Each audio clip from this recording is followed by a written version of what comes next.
Elise Stern is one of the top real estate agents in all of Toronto.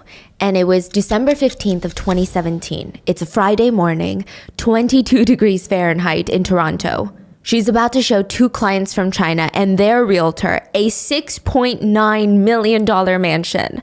This house feels very inconspicuous from the outside. You wouldn't know it's a $7 million house. Back when it was built, the house was considered a modern mansion.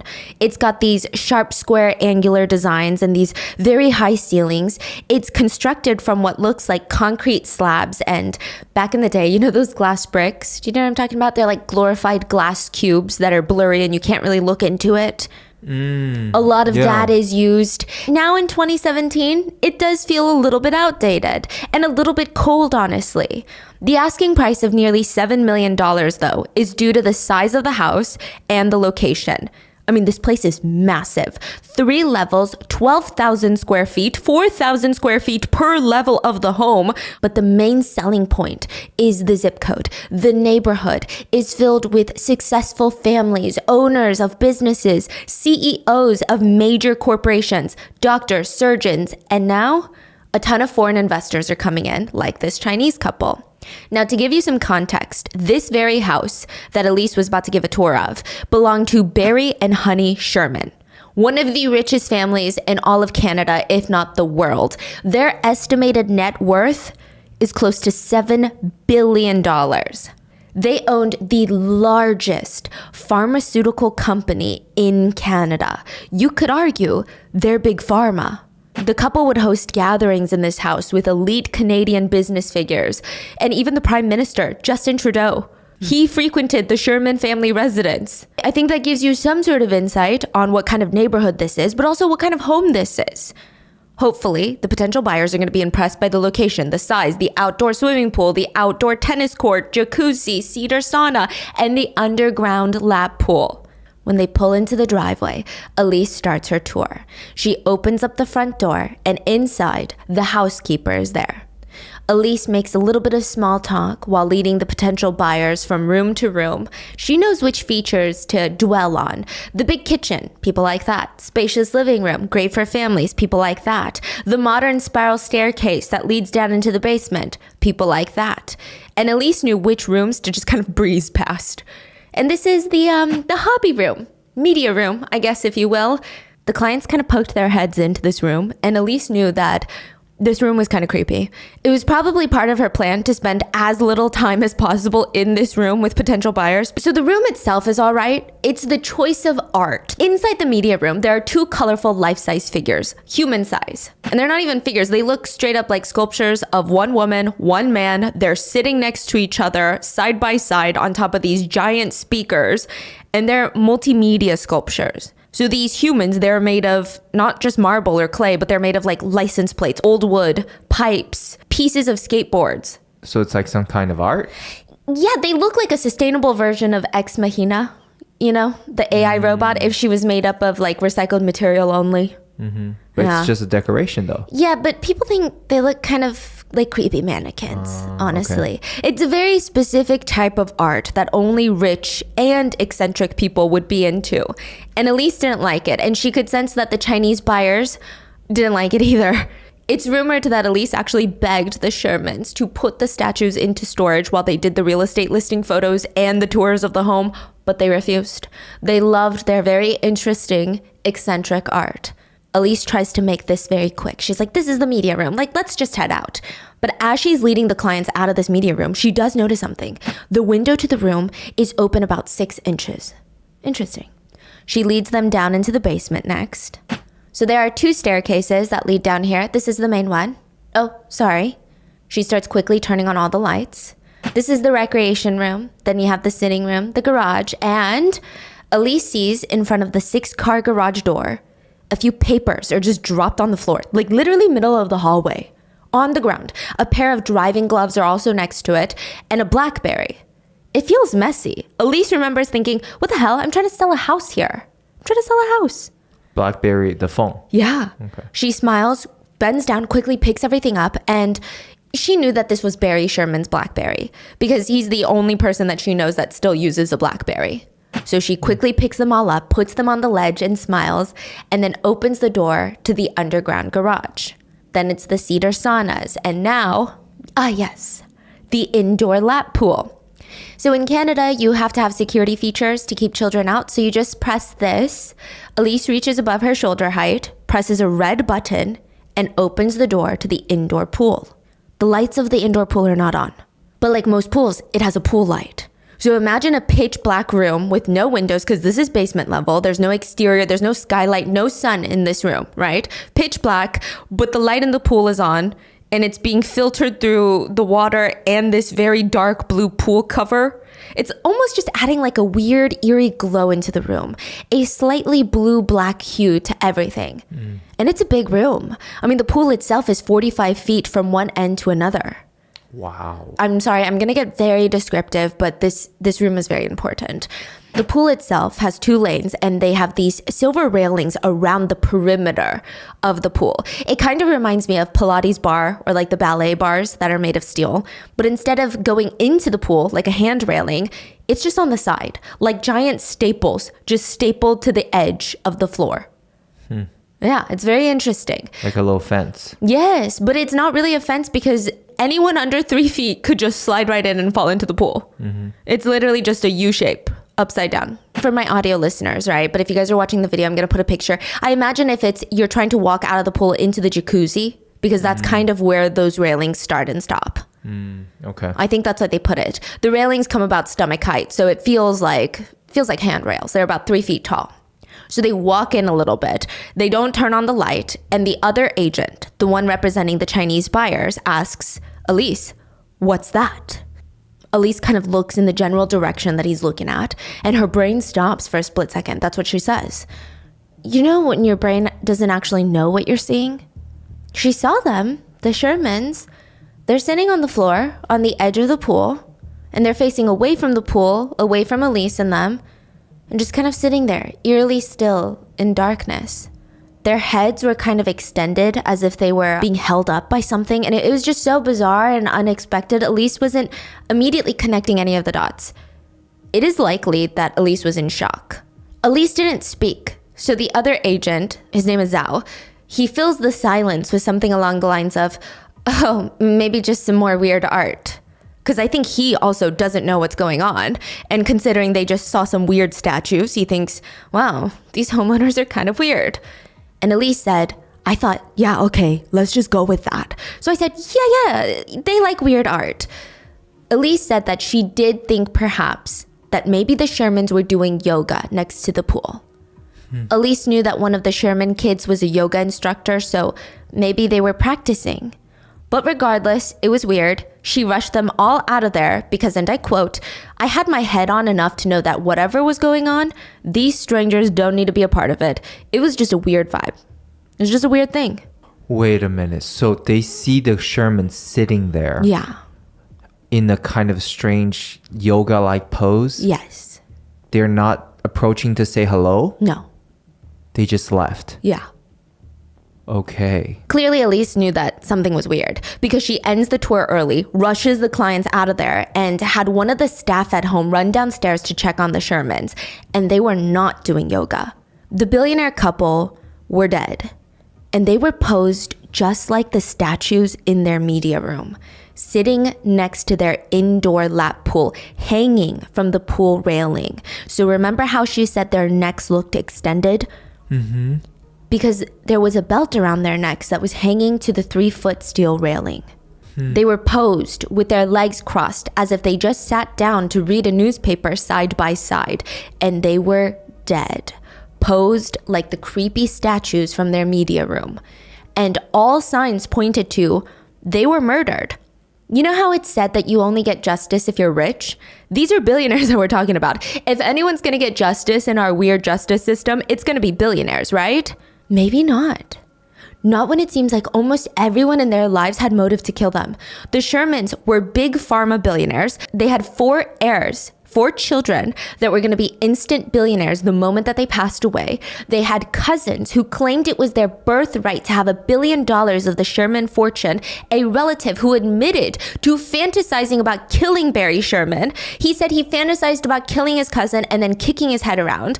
They had a sister-in-law who claimed she was promised $300 million from the couple. They have high-level executives at Apotex, their big pharma company, that were allegedly trading company secrets. An alleged best friend who reportedly received around $250 million in funds from the couple but wanted more. The Shermans had over 100 lawsuits against them at one point, government connections, and over $1 billion worth of highly sought after drugs in their headquarters. So for this case, the easier question would be, who wouldn't want to kill the Shermans? And as of right now, there's a privately funded multi-million-dollar private investigation in the works, and one of the highest rewards in history at stake, $35 million if you know who killed the Sherman couple. What's going on? Like they say anybody can solve it. Here's the money. Like Yes. How would you even be able to prove that?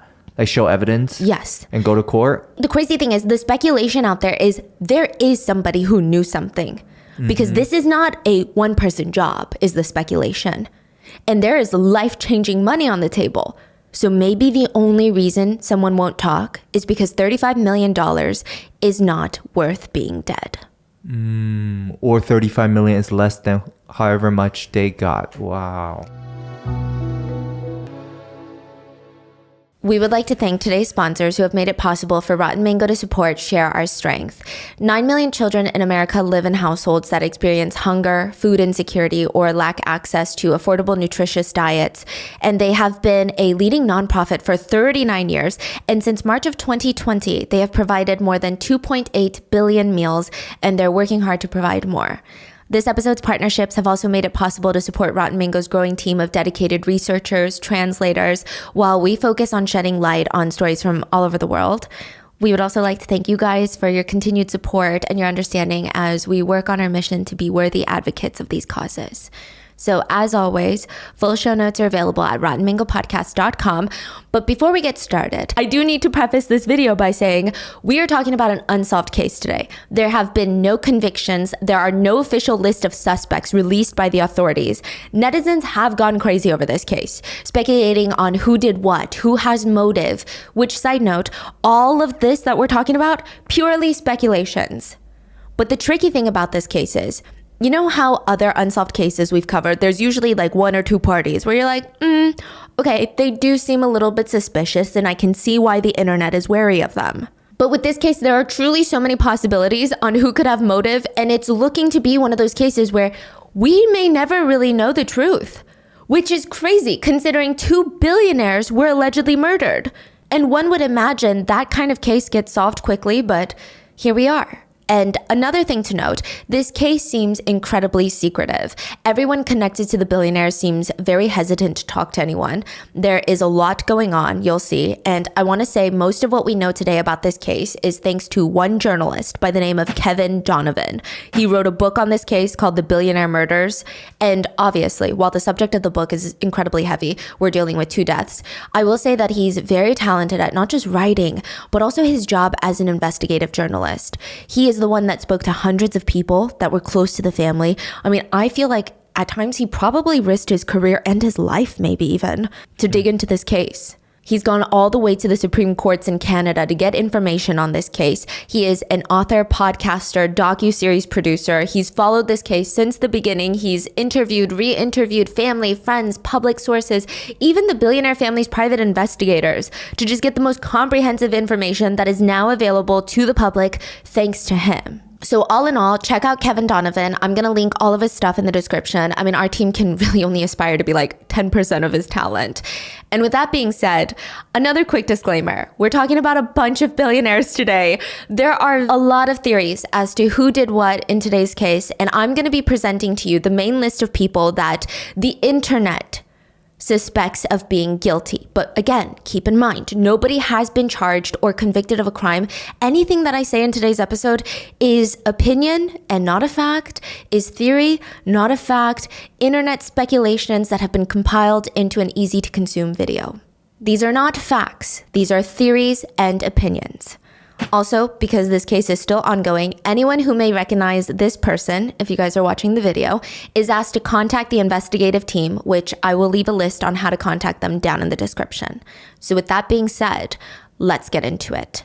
So many parts of this case feel like one of those whodunit, Knives Out movies.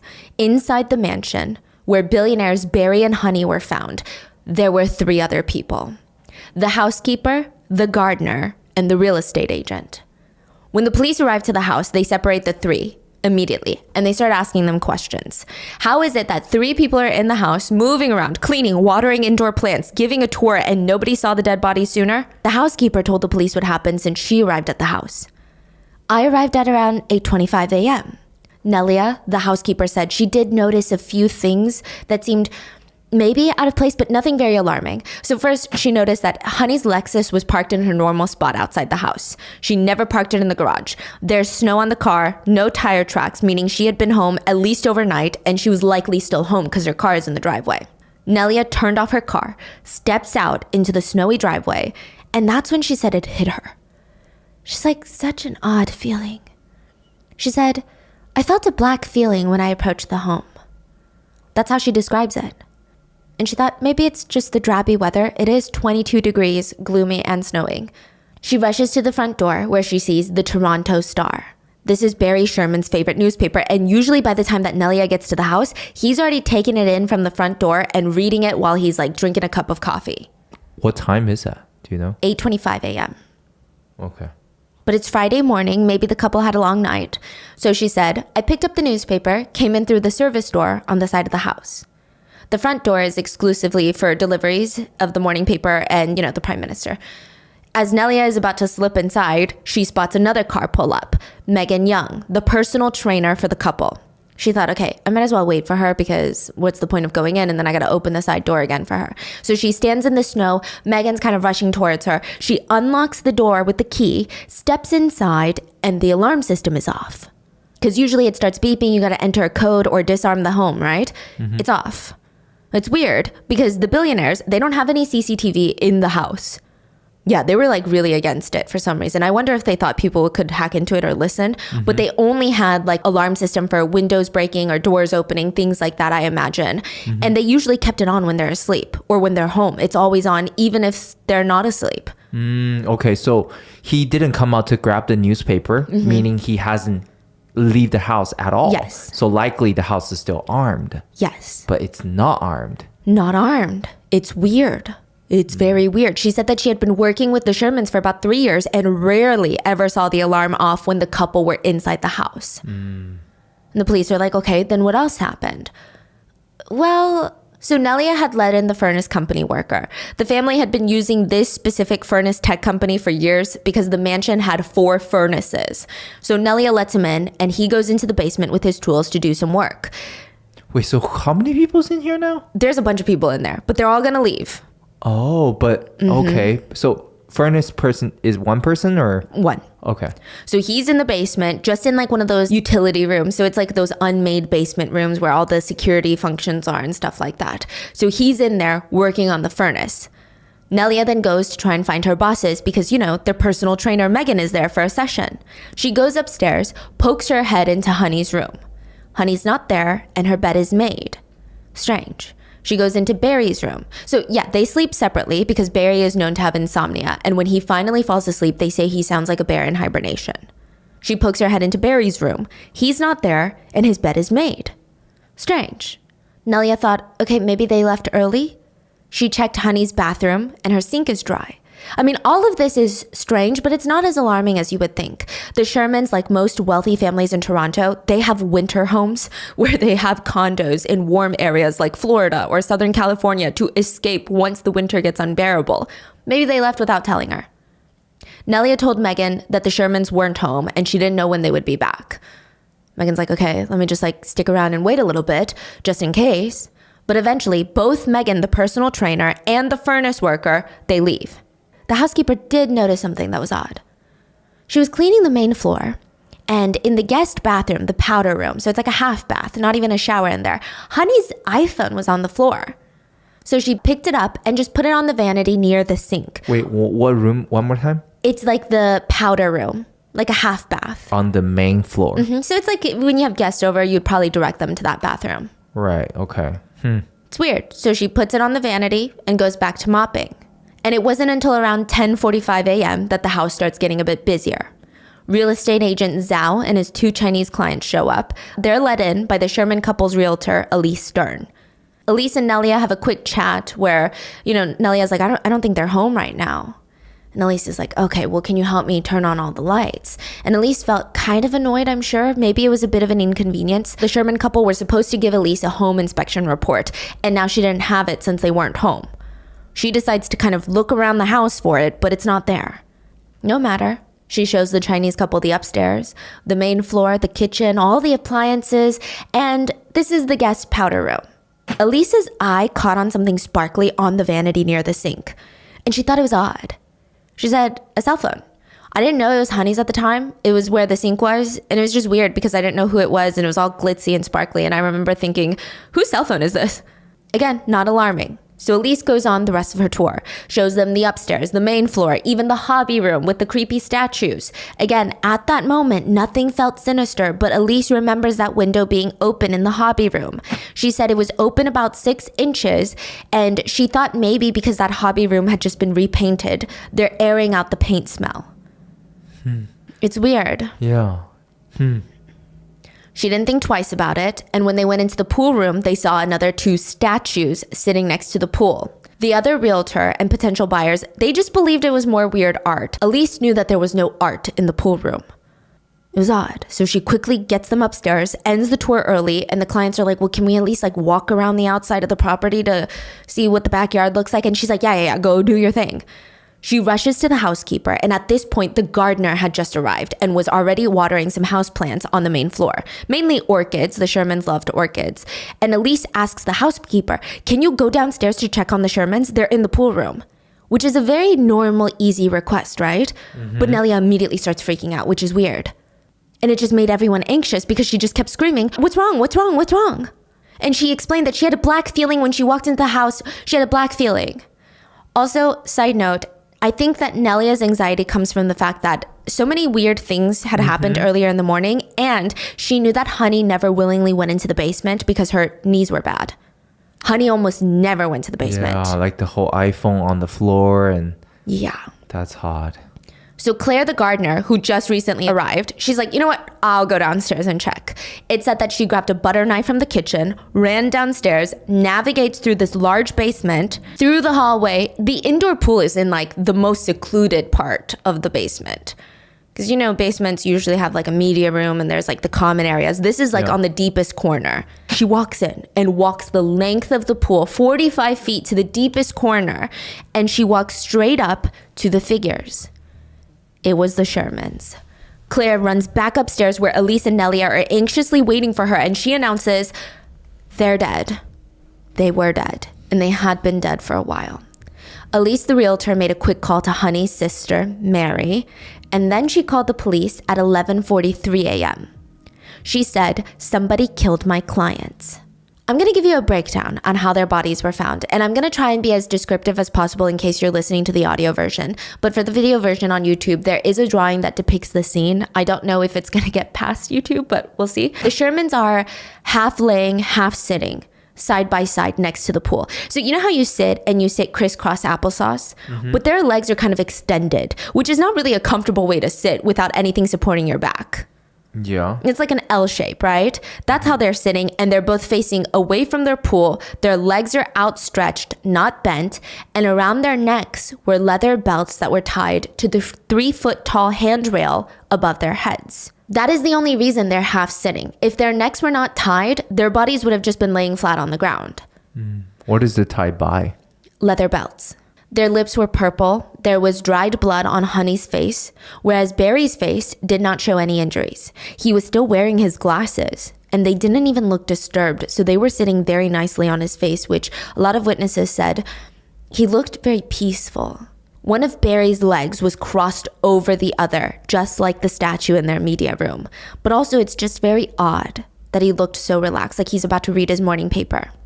Barry and Honey's jackets were pulled halfway down, so it's resting on their elbows. So imagine you put on your jacket and then pull it halfway off. Now your arms are kind of restricted. So it would have likely made it harder for him to use his arms because of the way that his jacket was positioned. And here's what is quickly gathered from a scene like this, that these two most likely died from hanging.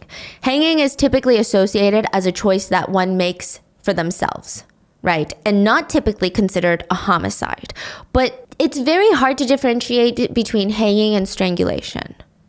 Because they're ligature marks around the neck. That's how you pass, right? But let's be real. The way that their bodies are found, the way that they're positioned, it just feels off. It doesn't make sense. It doesn't feel like they made that choice.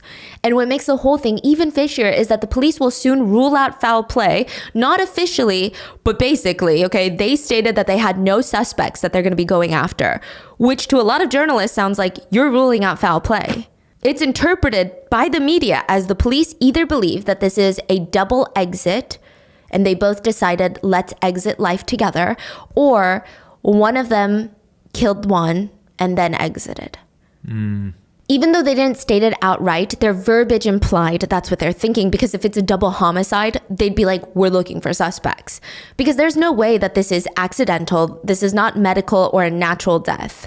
And if they're not looking for suspects at this, that must mean that they don't think any outside parties are involved. The Sherman couple's 4 adult children were not happy with this theory. I mean, it was all over front page news everywhere, not just in Canada, but internationally in like the business spheres, especially like the healthcare industries. The idea was their father killed his wife and then himself. So the 4 adult kids, they immediately released a press release that read, "Our parents shared an enthusiasm for life and commitment to their family and community, and it's totally inconsistent with the rumors regrettably circulating in the media as to the circumstances surrounding their deaths. We are shocked, and we think it's irresponsible that police sources have reportedly advised the media of this theory, which neither their family, their friends, nor their colleagues believe to be true." So they're basically saying, that's not our parents. That's not something our dad would do. The now billionaire children sued the press and the police, including the Toronto Star, which is Barry's morning paper of choice. Because the double exit theory just didn't make sense for most people. It just didn't make sense that the couple would be like, okay, let's go together, and this is how we're gonna do it. I mean, I couldn't find reputable statistics on how many people choose to exit their lives by sitting down like this and using that type of method, but one would imagine it's pretty low. And to do it as a couple, it just doesn't make sense. But I mean, I guess nothing in life is impossible, but it just doesn't seem plausible. So initially, people start agreeing with the police theory. They're running with this murder theory, especially after the initial autopsy findings were released. The forensics examined the bodies to zero in first on the possible time of death. Because they're like, we know that they were found Friday morning, but it seems like they had been there for a while. To simply put it, you can use 2 things to narrow down the time. Well, you can use a lot, but livor mortis and rigor mortis. So livor mortis refers to the process of when your heart stops pumping blood, and different parts of the body will start showing skin discoloration. Because when you think about it, the gravitational settling of the blood is different depending on what position you're in, and how quickly that blood starts settling can kind of zone in on some time. So this typically starts showing within 30 minutes to 2 hours after death. And it becomes even more pronounced near like the 4-6 hour mark. Rigor mortis, I'm sure is a term that's more familiar to us, is the stiffening of the muscles after death. So it happens relatively quickly after death, and then it slowly weans away after 24, 84 hours typically. The Sherman bodies were limp when they were discovered, meaning enough time had passed for rigor mortis to set in and then wean away. Wow. So based on that and livor mortis, the forensic experts estimated the couple had been dead for at least 30 hours, meaning their time of death was narrowed down to Wednesday night. So they were found Friday morning, Wednesday night around 9 to 11 p.m. There were no fatal or illicit drugs in the couple's systems at the time of death. There were also no signs of forced entry in the home. It didn't appear that anything was taken or stolen or that someone had been looking for something. It wasn't ransacked. So if they were the only ones there, what happened? Going off the fact that Honey had injuries to her face while Barry did not, the theory was Barry killed Honey and then exited. And the biggest thing the initial autopsy leaned into was the fact that neither of their hyoid bones were broken. So the hyoid bone is a horseshoe-shaped bone between the chin and the thyroid. It's above the Adam's apple. So originally, pathologists thought that if the hyoid bone was broken, That meant that there was a sudden, harsh force that was applied to the neck. It's going to get really technical. Statistically, it was argued, and I don't know if this is true, but this was kind of argued with the initial autopsy, that if one were to be suspended from the ceiling, but use a chair to do it, the hyoid bone might be intact because there's not enough like instant, forceful, like boom, pressure. Whereas if you think about like capital punishment, where they push you off a platform, it's instant. There's this drop, and it's almost like snapping. Their bones were not broken. And in a lot of violent strangulation, homicide cases, you'll see that that bone is broken. But both the Shermans, that bone was intact. So the original pathologist felt like, oh, that's more in line with Barry killing his wife and then exiting. But now, many pathologists argue that there is correlation between the hyoid bone and the manner of death, but there's no causation, meaning that there are too many other factors at play, like if a softer ligature is wrapped around the neck, the hyoid bone is less likely to fracture, even if it's homicide. And age is a huge factor. And there are a lot of major arguments to the theory about all of this. Barry was clearly not healthy. He had a poor diet. He hated exercise. Meanwhile, even according to the initial autopsy and the original pathologist, Honey was strong.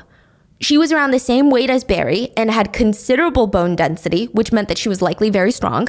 Also, Barry, according to the autopsies, had pockets of fat all over his body, whereas Honey's muscles were significantly more toned than his.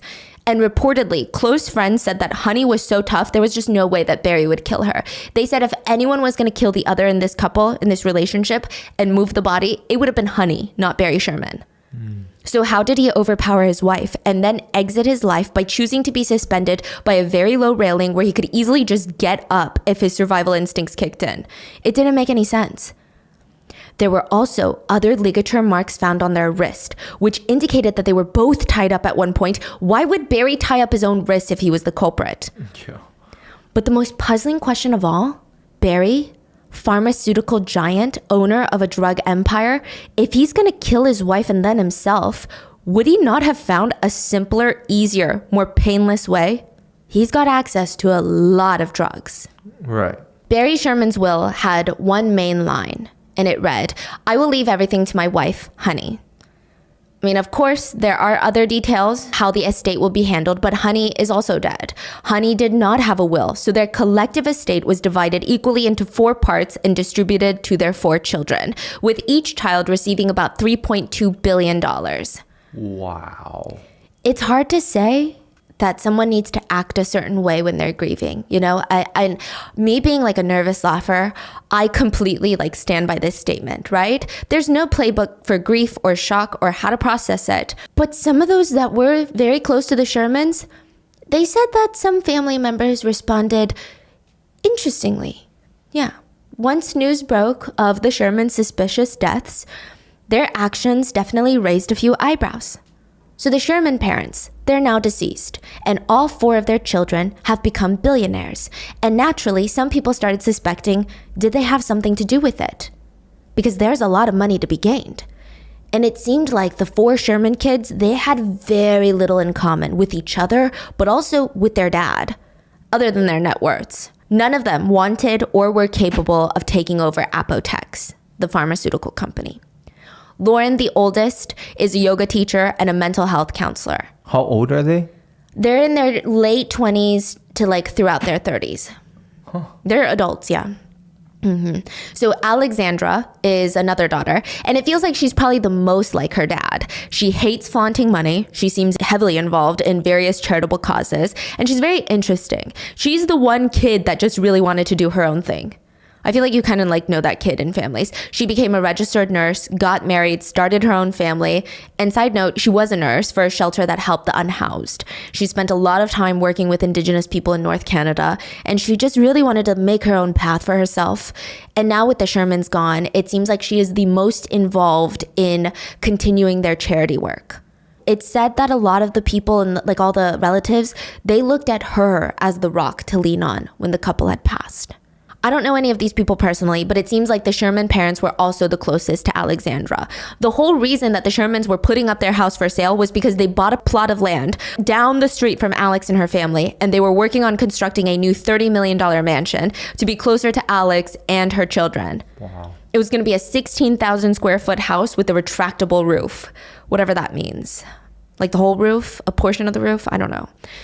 And the day that their bodies were found, they were supposed to come over to Alex's house for dinner. Then you have Kaylin. She is the youngest, and she was in the process of planning a wedding that her parents were funding. She was getting married to an electrician named Jared that she had met online, which Jared was also now working at Apotex thanks to Kaylin. It's rumored that the Shermans were getting sick and tired of funding Kaylin's insane credit card bills every month. And they were rumored to have been slowly cutting her off. Not cutting her off per se, but like funding her less and less. For example, and this is an alleged incident, but right before they passed, Kaylin's car had broken down and she asked her parents, hey, can I buy a new car?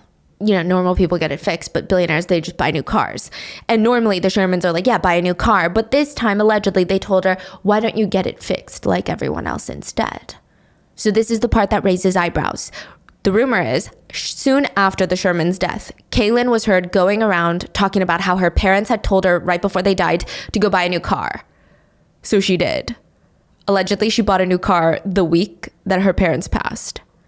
And she reportedly told a few people, that is like what dad wanted me to do. Which I guess some would consider strange. Lauren, the eldest, also allegedly stated, well, if it had to happen, it's not the worst time in their lives to be murdered. They had finally gotten to know my son, at least. Again, these are just, kind of hearsay. People around the family are reporting that they heard the kids say this, which is just kind of weird, right? Which, if true, I think is interesting. But nothing was as strange as some of the reports coming out about Jonathan. Allegedly, he was very interesting at the time of his parents' death. The whole family had gotten together afterwards, all the relatives, and people reported that he was leaning on anyone he could find nearby. He was hugging people, crying, throwing himself on the ground, screaming, oh my God, oh my God, oh my God. He was drinking scotch, crying on people's shoulders, and then later in the night, others recall him being completely composed. So I guess that raised some eyebrows from people. Mary was also a family member that raised a lot of eyebrows.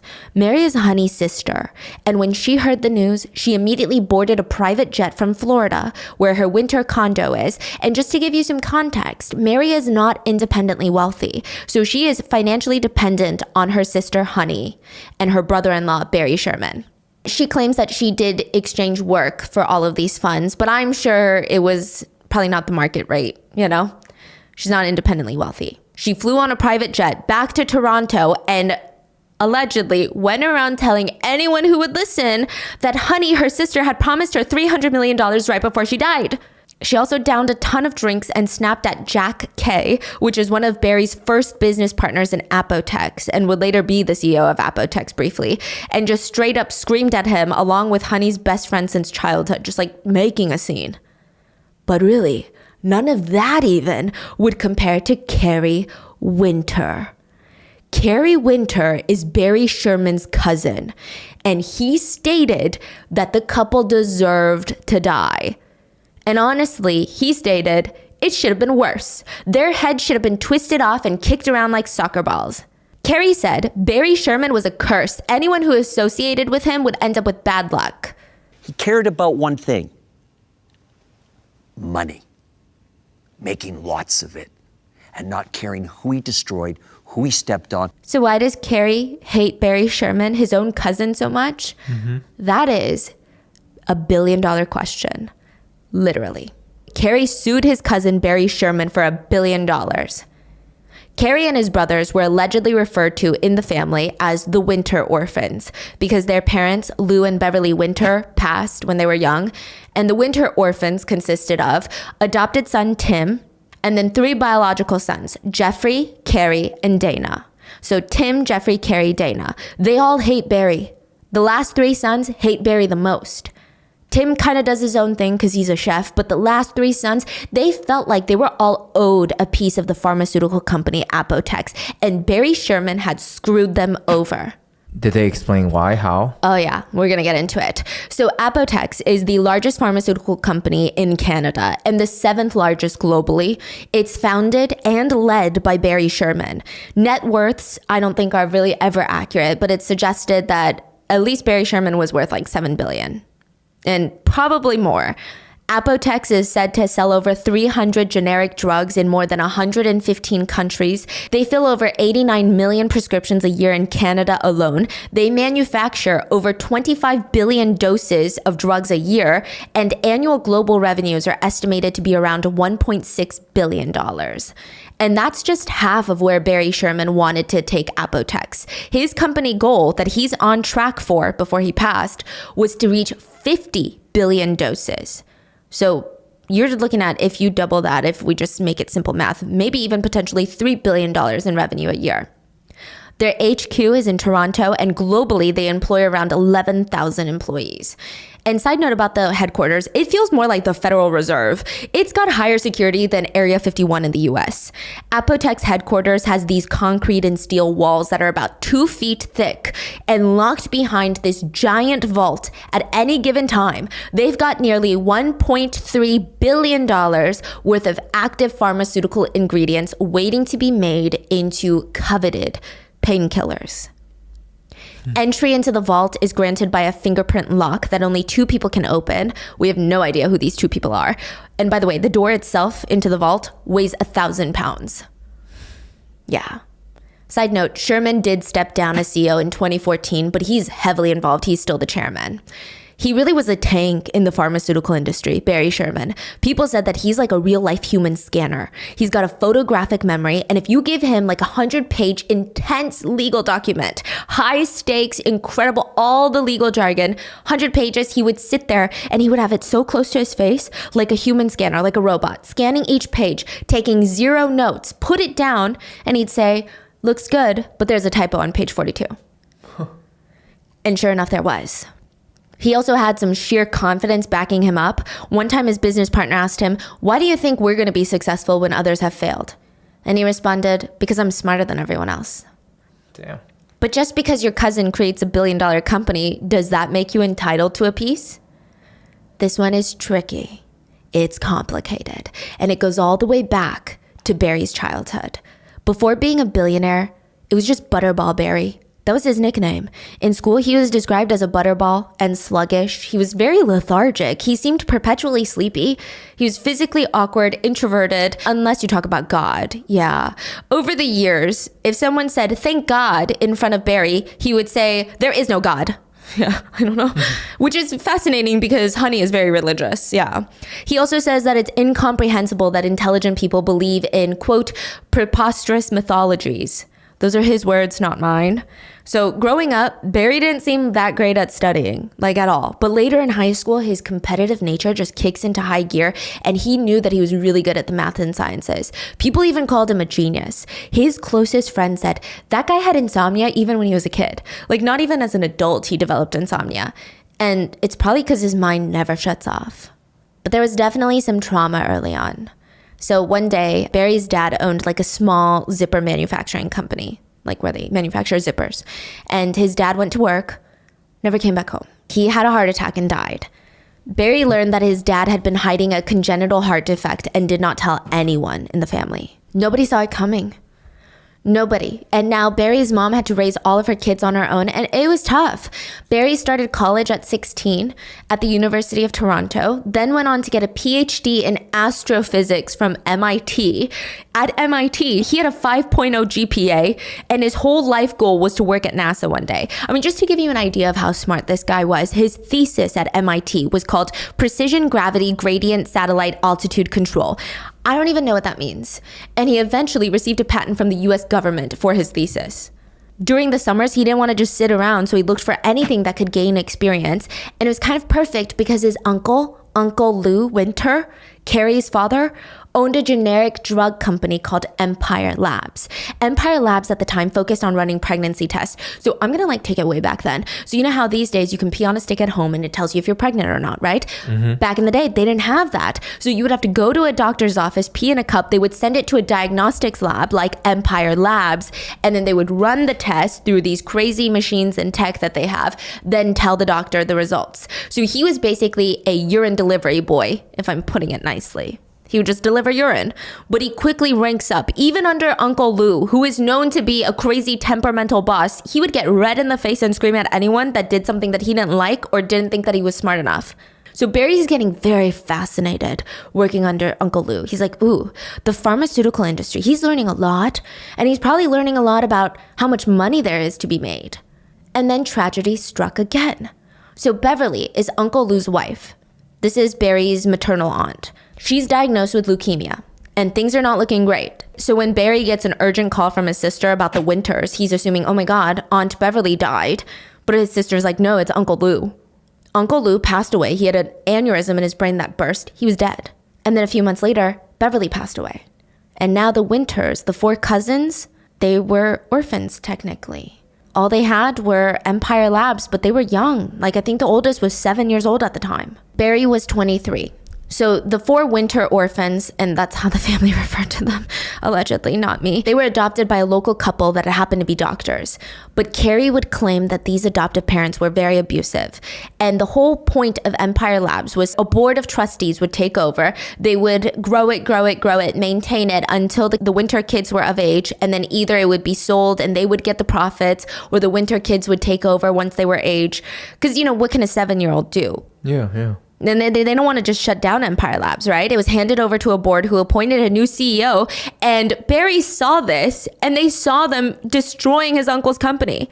So Barry and his best friend Joel, they take loans from their parents, basically their parents' life savings, beg the board to let them buy Empire Labs before they run it to the ground. And it took 2 years for them to convince Empire Labs, the board, to be sold to Barry and Joel. Okay. So they finally own Empire Labs, and they know that a big portion of this company is owned by the Winter kids. So the Winter kids legally own 20% of Empire Labs, and then Barry owns the rest.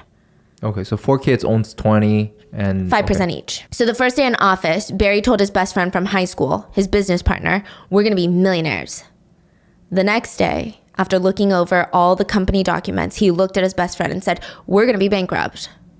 Barry and his best friend ran Empire Labs for about 5 years. They were the only reason the company was profitable and efficient. And after 5 years, they sold the company for $2 million. Probably with inflation, let's say closer to like 5, 10, right? Which later it's argued that without Barry, Empire Labs would be nothing. It wouldn't even have been sold because the CEO before Barry was losing his marbles. Mm-hmm. And a portion of the proceeds would go to the Winter kids because they own a portion of Empire Labs. Mm-hmm. So they sell the company and they launch Apotex, which is a combination of the word apothecary, which refers to pharmacies back in the day, and then the suffix tex, which just sounds cool, so Apotex. But the Winter brothers, they were young when their parents died. They didn't really understand what was going on. All they knew was that when they were young, they were rich. They had a Rolls Royce, they had a yacht in their family. Then their parents died. There was a profitable business. When they got older, Empire Labs was gone, shut down, sold, then shut down, and in its place was a new pharmaceutical giant called Apotex. Okay. And Barry informed them, no, you don't own a portion of Apotex because I started Apotex with my other buddies. It's got no relation to Empire Labs. But the Winter brothers felt like without Empire Labs, would you even have Apotex? And did you start Apotex just so we wouldn't have a portion of Empire Labs? I'm sure the theory is you could have grown Empire Labs to be the size of Apotex, but instead you strategically sold it and then restarted Apotex. I mean, I don't see why they can't do that, right? Yes. So this one is more of legally is one thing, morally, ethically is another thing, right? Right. So they're saying how much of Empire Labs was initially brought into Apotex. And I will say, though, that Barry was quite generous with his 4 cousins. If they wanted to buy a house or a car or start a business, he would give them the money. In total, he spent over $15 million on the cousins and never asked for a single penny back. Whoa. He even tried to give one of them a job, Dana. He hired Dana to work for Apotex. But within a month, Dana, the cousin, was caught selling drugs to other employees at Apotex. Which, okay, just think about it for a second. For a pharmaceutical company and Dana being related to the founder and chairman, the implications if Barry did not fire him, probably worse than it sounds. Mm-hmm. The world would have ripped Barry Sherman apart. Yeah. Like covering your family drug dealing and dealing drugs when you own a pharmaceutical business, it would have been really, really bad. So Barry fires him from Apotex, but still hires him in a different business. Barry owned a few resorts, and he's like, go work at a resort. Dana ends up sleeping with a bunch of the female customers that come to the resort, and he was promptly let go from there as well. Barry also funded his rehab programs, which costed about $20,000 each time that he went. And after all of this, Barry still funded a lot of their business ideas, even against the wishes of his own wife. Honey is like, you gotta let them go. There was this weird tension between all of them. Like, the cousins would keep asking Barry for money, but they also hated him. And it's fascinating because growing up, the family had the opposite dynamic. The Winter brothers grew up super privileged. They had a yacht and a Rolls Royce. Barry was being raised by a single mom because his dad passed. But once the cousins were grown up, Barry was a billionaire. And the Winter cousins, with the exception of Tim, the oldest, they're constantly having to beg and pander to Barry. Yeah. And I also wonder what level is that? Like, there's no... Probably the what is it? The parenting is not there. Yeah. A 7-year-old, 5-year-old, like, yeah. Yeah. And I'm sure it's hard for them to not think, because without Uncle Lou, our dad, Barry wouldn't be here where he is today, right? Yeah. And then the Winter cousins found their father's original will, and it clearly stated that each child, once they reached the age of 20, were entitled to 5% of Empire Labs. The combined shares of the four brothers would be 20%. And since they believed Apotex was in place of Empire Labs, in their minds, they felt that they owned 20% of Apotex, which would have the estimated value of $10 billion. Jeez. When Carrie confronted Barry with this, Barry just dismissed him, stating, Empire Labs no longer exists, and the current one, Apotex, was built entirely on my own, separately. Carrie sued Barry. The legal battle ensued for 10 years. Ultimately, the judge said that Carrie's request for $1 billion in shares was, quote, wishful thinking and beyond fanciful. Yeah. To make matters worse, not only did Carrie and the brothers not get a single penny, the judge ordered the Winter brothers to repay Barry the $15 million that he had assisted them with over the years. Wow. And they have to pay $30,000 in legal fees. So this legal battle, it turned Carrie Winter basically into a supervillain arch enemy of Barry Sherman. He said when he heard about the murders of Barry and Honey Sherman, he started dancing around his house and screamed, "Today is a good day."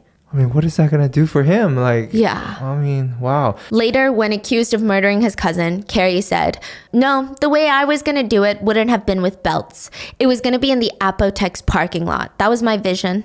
Barry would come out of the building of Apotex and I'd be hiding behind a car and I would just decapitate him.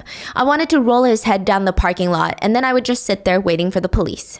He despised Barry, and he said Barry cared about money, making lots of it, and not caring about who he destroyed, who he stepped on, or who he f***ed over, like me and my brothers. But to a lot of people, Barry's friends, they said that's not the Barry we know.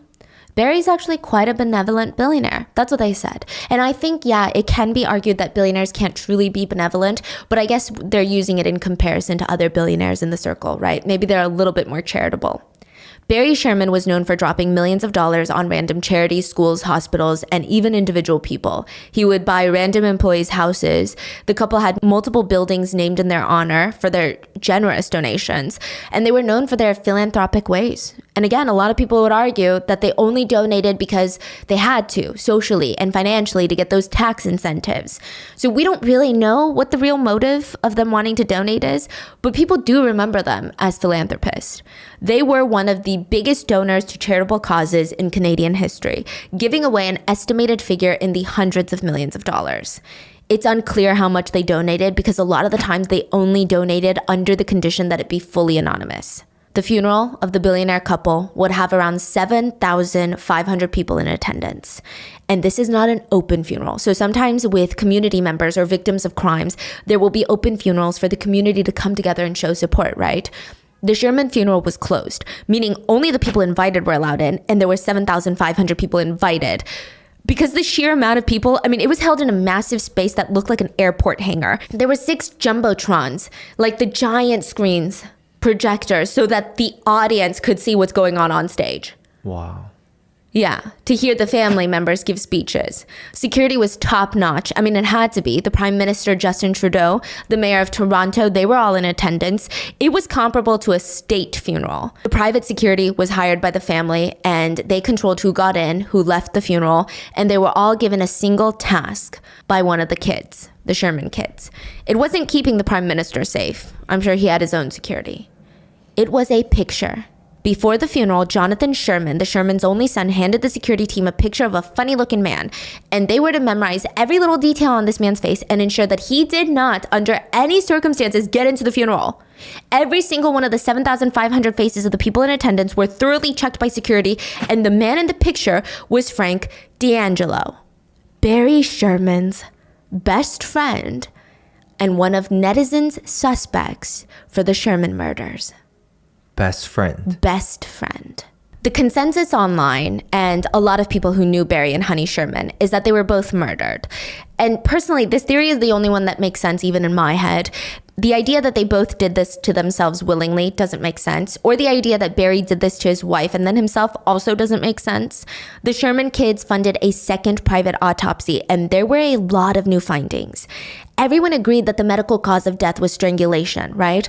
But there were very, very fine marks around the couple's neck, and it was inconsistent with the width of the belts. So it's believed that the real murder weapon was likely not the belts, but a more thin, more flexible rope. But more importantly, based on the height, weight, and the length of the belt around Barry's neck and the gravity that would be needed for it to actually strangle him, because he's not using all of his body weight, because remember, he's sitting. It just didn't make sense. I see. The belt is too thick for only that amount of weight to pull. Okay. Yes. Wow. They said logically, scientifically, it is impossible for him to strangle himself to death in that seated position with that belt. And remember, the initial autopsy findings reported that there were weird markings around both their wrists.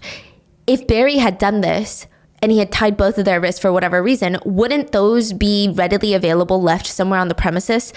It looked like it had been done with zip ties, but there were no zip ties or any sort of bindings that were found in the pool room or really anywhere in the house. And all 4 wrists had markings. That didn't make sense. The second autopsy team ruled out all other possibilities and stated that the only option physically and forensically possible was double homicide. This is what most people believe happened that night of the murders. Wednesday, December 13, after a meeting with architects in the Apotex office, Honey came home first. And a likely scenario is that she was killed first. We don't know if the killers were let in by her or they found an open entrance because the window, and there was also a side door that was unlocked, right? But Honey likely ran into the powder room on the main floor to get away from the killer or the killers, tried to call 911. Because remember, her phone was found on the floor of the guest bathroom that the housekeeper said she never used that bathroom. See, that's what I'm saying. Yes. That's such a odd spot. And then also, if you're using that bathroom and you drop your phone, who just is like, okay, I'm going to walk away now? Yeah. It's very strange, right? So maybe she tried to get away, tried to call 911, but they got to her. She was likely tied up and then strangled to death, and the injuries to her face probably came from the killers dragging her down the stairs to the basement pool. It had to have happened immediately after death. Her injuries to her face. They said there's no bruising, but you have to be alive for bruises to form. Right. Okay. Yes, and it's widely believed that she was killed somewhere else in the house and then dropped downstairs. And according to the housekeeper, Honey never went into the basement, remember? Because she had bad legs. Now, after killing Honey, they waited for Barry, who came in through the garage door in the basement. He was likely ambushed holding a stack of papers, his driving gloves, and his BlackBerry. They probably tied him up and killed him and then dragged him into the pool room. The part that intrigues a lot of people, though, is why were their hands tied, though? Was it just part of the process of killing them and making sure that they're subdued and they don't escape? Or is it because they're trying to extract something from them before they're killed? Some sort of information? But what would that be? From our online research and not having known her personally, Honey seems like a very complicated individual. I'm going to say both of them do, and I think a lot of it has to do with their billionaire status. So Honey's birth name was Anna, but she changed it to Honey in high school because she said she wanted to live a life as sweet as honey. And she was always a very bold person. Like, she was late to practically everything. It didn't matter if she's like 2 hours late. She would do this morning ritual in the same speed every day. Like, her body just did not move faster. She would make herself a cup of tea, dunk chocolate turtles. They're like the ones with the nuts and the caramel. She would dunk it into the tea to soften it up and eat exactly 2 of those and then drink her tea and then go get ready. Yeah. She loved going out. She loved socializing, never really took herself or anyone too seriously. Her best friend remembered when they were young, they were on a date with two American guys. And like, this is so embarrassing. But these Americans were asking some gnarly questions. Okay, they're like, you're from Canada? Do you guys live in like ice houses up there? Honey rolled her eyes, she's annoyed, and she starts speaking in French to her friend. French is Canada's second official language, so the Americans just assumed, oh, these Canadians don't know English. They're like part of the French-speaking community, right? But the truth is, Honey barely knew French. She's just making up words to get these guys to fork off, basically, when she found out that they're idiots.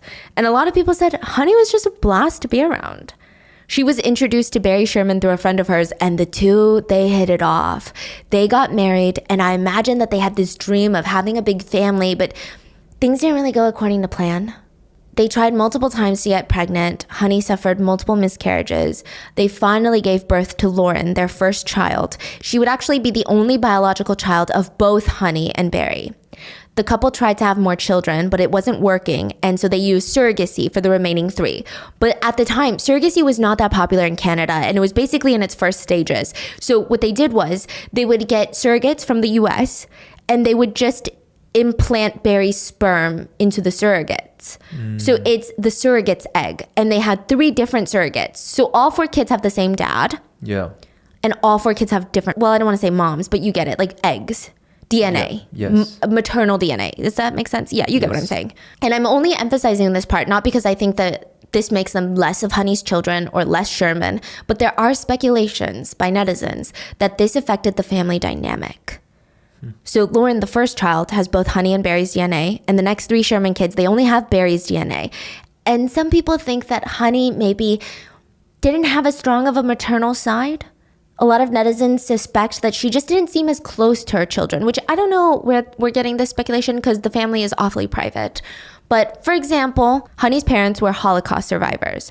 But according to Honey's sister, Honey called her own children Nazis, which I don't think that Honey would do lightly if her parents had survived the Holocaust. Wait, all 4? It seems like all 4. Yeah. And this is going to be a point of contention later, but it's been reported that Honey told her friends that her children, quote, controlled her, and that in the family pecking order, Honey was at the bottom. Yeah. And this next part, at first I thought it was cool because I was like, oh, that's kind of unexpected. That's a cool billionaire, so frugal. But the deeper we went researching into this, I was like, oh, ooh, that's interesting. So let me explain. You know those like thin plastic bags that you get at a grocery store? Honey would save all of them, like the rest of us, right? She's a billionaire. She would wad them up into balls, throw them into her purse, and then she would go to the golf course with her girlfriends. She would whip them out and start collecting abandoned balls on the golf course that all these millionaires feel like are not worthy of collecting. And she would say, why buy new balls when I can reuse old golf balls? Which I'm like, that's actually great. That's a great sustainable way, right? But then things start spiraling and it feels like there's definitely something deeper psychologically that's going on, is just my opinion. And again, it's nothing bad, just food for thought, right? And the next part is fine, but it escalates. For example, all the toiletries in Honey's bathroom were complimentary mini shampoos and conditioners from hotels that they would visit while traveling. She would never even just use them straight up. She would dilute them with water. Most of the clothing that Honey and Barry wore were from the supermarket, like Costco clothes, or from the thrift store. The leather belts around their neck when they passed were 2 for $10 from the thrift store. Which again, all of this is good. All of this is great even. But allegedly, Honey's frugal attitude also extended to how she treated people that she hired. It's reported that she would pay people a penny and expect to get the value of $1, which is a not so great trait. And because of that, she earned the nickname 1 Cent Honey. Oof. Being frugal to yourself is one thing. Being frugal to employees when you're a billionaire, that's a whole other thing. Honey would also hyper-fixate on how much toilet paper they were going through. Allegedly, she would measure it physically to mark the toilet paper to make sure no one in the house was overusing it. That's wow. Now, this is where it gets confusing because some people said that when she went shopping, though, she would spend money. She would buy like 10 designer shoes all at one store, like Jimmy Choo, 10 of them at once, and then keep them in her closet, never wear them. So it's not like she never bought designer things. She just never used them.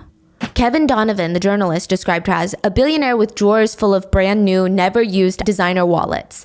But instead, she only used an oversized wallet, battered, brimming with receipts and notes, and held together by a thick rubber band. Wow. So it's interesting, right? Both Barry and Honey grew up poor.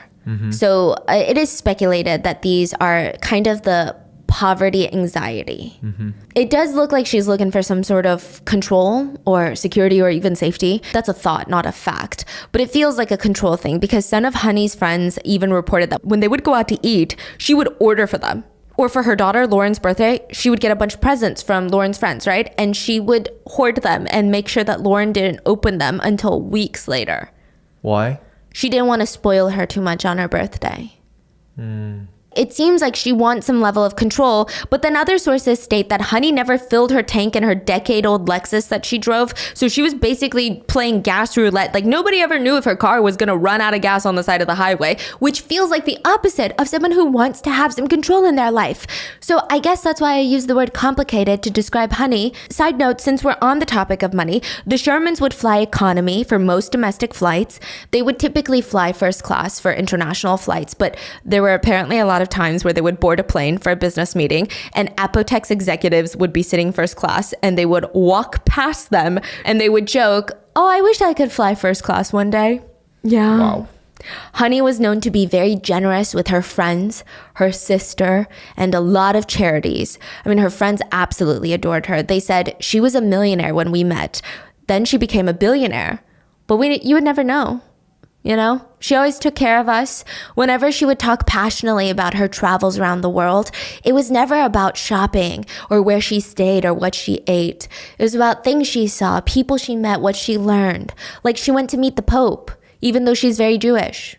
But you know, it's the Pope, right? I would meet the Pope.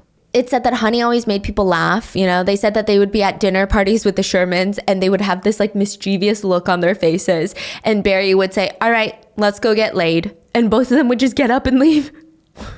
Another time, apparently Barry's friends would send him emails of naked women, like pictures of naked women online, and would write dirty jokes. Because, you know, boys will be boys, I guess, I don't know, right? I'm not going to judge a billionaire because I don't want to get sued. Honey would find out, and allegedly, she was like, "I need to be CC'd on those emails because why should the boys be the only ones having fun?" That was the personality of Honey. Yeah.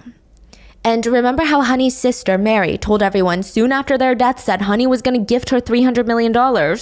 Well, allegedly, Honey and Barry had been arguing, and Honey felt bothered that over the years, Barry had gifted hundreds of millions of dollars to their children and friends, but she felt like she had no money to call her own. She always had to ask Barry for money. So by the end of 2017, reportedly, she told friends that Barry was going to give her between $100 to $500 million that would just strictly be hers. Like spending money, where she wouldn't have to ask Barry or get his permission. She could spend it how she wanted. And allegedly, Mary is claiming that she was going to give her $300 million of that. But probably the most complicated thing about Honey is the allegation that she did not accept her son, Jonathan, because he's gay. It's unclear if this is true, but all of Jonathan's former partners state that Honey was never welcoming to them, which is kind of surprising because one of Barry's best friends since childhood is gay. In fact, Barry's best friend Joel was married with kids when he decided, "I'm going to come out." And the first person that he felt comfortable enough calling was Barry. And it's just very conflicting because Barry and Honey are billionaires. And like a lot of people say online, you cannot get to that level of wealth without exploiting someone somewhere, and you can't do it without stepping on a few toes. And Barry Sherman had some big feet, figuratively speaking. He was called by some as the most litigious man in all of Canada. By the time of his death, Barry had filed an estimated 1,200 lawsuits against the government in federal court. Barry probably cost Canadian taxpayers millions of dollars in legal fees. One of Barry's lawsuits took literally 30 years. Even Barry himself joked that Apotex was a legal company that sold medications on the side. And it said that Barry loved reading and drafting legal briefs. He thrived in this kind of atmosphere. And sometimes Barry would even sue people for like $50,000, which is a lot of money, don't get me wrong. But in one instance, Barry was in a legal battle with a guy named Harvey, who probably was a scam artist, but still, he was in a legal battle for 4 years. Barry is worth billions of dollars. Let's just say, for simplicity's sake, Barry has $1 billion in his bank account. I know. Like, you can't have cash sitting like that. Whatever. Let's say he has $1 billion in his account. $50,000 is 0.005% of 1 billion. Meaning, if you have $1,000 in your bank account, that same percentage is 5 cents, a nickel. You're suing someone for a nickel. He was in court for 4 years over a nickel. A close friend of Barry said, "You hit Barry Sherman with a fly swatter, he's coming after you with a fucking sledgehammer." Some would argue that's fine. It's not the amount of the money, it's rather the principle, right? Others say this is why billionaires are bad. So Barry's in a legal battle for over $50,000, but at the same time, he would also ponder to his rich friends, "Don't you think it's unfair?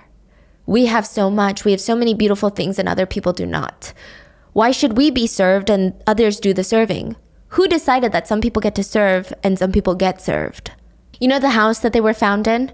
Barry actually sued the builders of the house. Back in the 80s when they built the house, because they lived in there for a while, when they built the house, the construction took about like $2.5 million.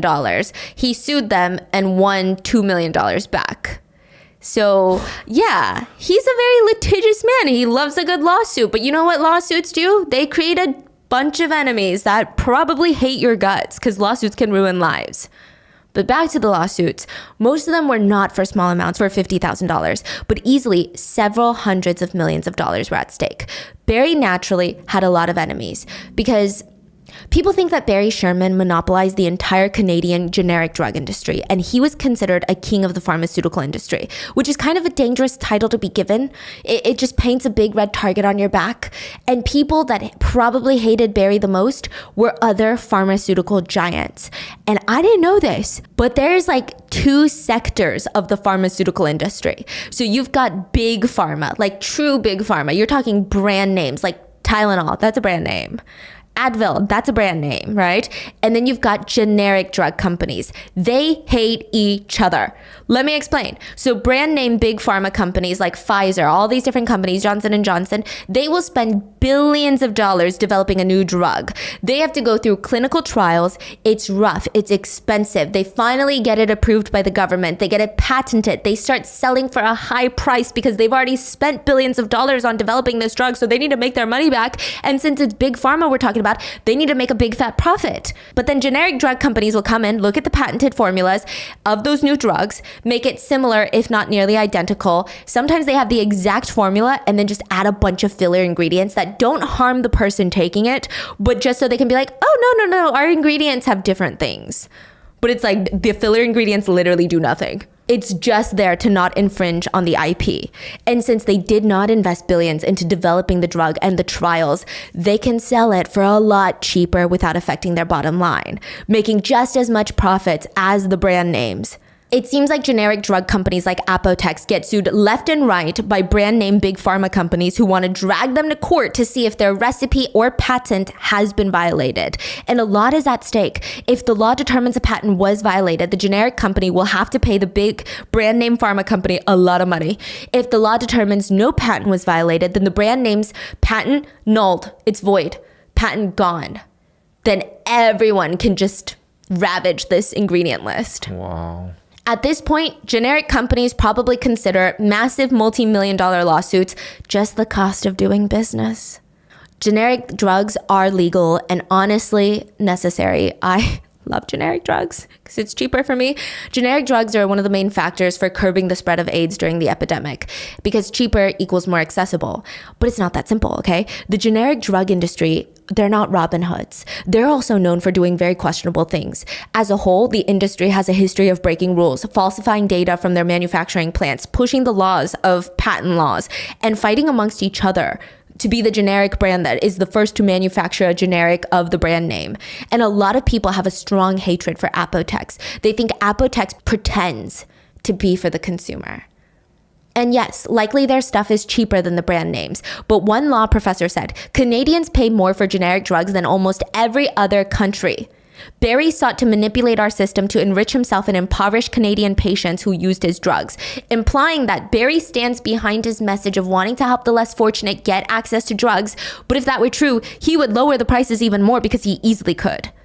Barry considered himself a Robin Hood. His competitors, Big Pharma, considered him a pirate, thief, piranha. Another pharmaceutical professional who had gone through a legal battle with Barry said, "He's the only person I've ever met with no redeeming features whatsoever." Jeez. Others stated he was so aggressive and down to fight, and they quoted, "He never took his foot off the gas." Another source says that some rival company executive used unprintable language to describe him, meaning like you cannot print that in the newspapers because it's probably just curse words. And even Apotex executives have confirmed that if Barry Sherman or Apotex was in the news coverage was never positive. So whether that's for good reason, I guess is up for you to decide. And side note, just to give you the other side, most friends of the couple said Barry and Honey were amazing people. One friend stated, while on one hand, they were rich beyond anybody's wildest dreams, they were always rooted in community. He said one time he asked Barry to help him get painkillers, like Advil and Tylenol level of painkillers. And he asked for help because in Cuba, there was an embargo at the time and Cubans didn't have access to simple medications like that. And in response, he said Barry shipped him hundreds of pounds of medicine, which he and his friends, his relatives packed into suitcases and delivered to Havana. He said, the Shermans never said no when people needed help. Not only did they always say yes, they said yes with enthusiasm. But it's still clear that the couple had a lot of enemies, and one of the most intense legal battles that they were currently involved in was with the CEO of Apotex and a rival company called Teva USA. So Teva was suing Apotex because Jeremy Desai, the married CEO of Apotex, because remember, Barry Sherman is just chairman. So Jeremy Desai is CEO, and he's married, okay? He was allegedly having an affair with the senior director of regulatory affairs at Teva, a rival generic drug company. Teva is saying the CEO of Apotex literally wanted to sleep with one of our employees to try and get our trade secrets during pillow talk. Jeremy denied everything and said that he did have a personal relationship with that Teva director, but they were not serious and they never shared any trade secrets. But Teva does not believe him. So they're pursuing Apotex and Jeremy for allegedly stealing company secrets. And because Jeremy is the CEO of Apotex, or was, one could easily draw connections and believe that Jeremy was trying to steal Teva's secrets and Barry knew what he was doing. Not saying that it's true, but one might think that it was a plot between Barry and some of the other higher-ups at Apotex. Especially because Barry stuck by Jeremy's side the whole time. He even bought him a $3.2 million house, unrelated to the lawsuit, but still, you know? Some netizens theorized that Barry had pissed off enough competitors that they would want him dead.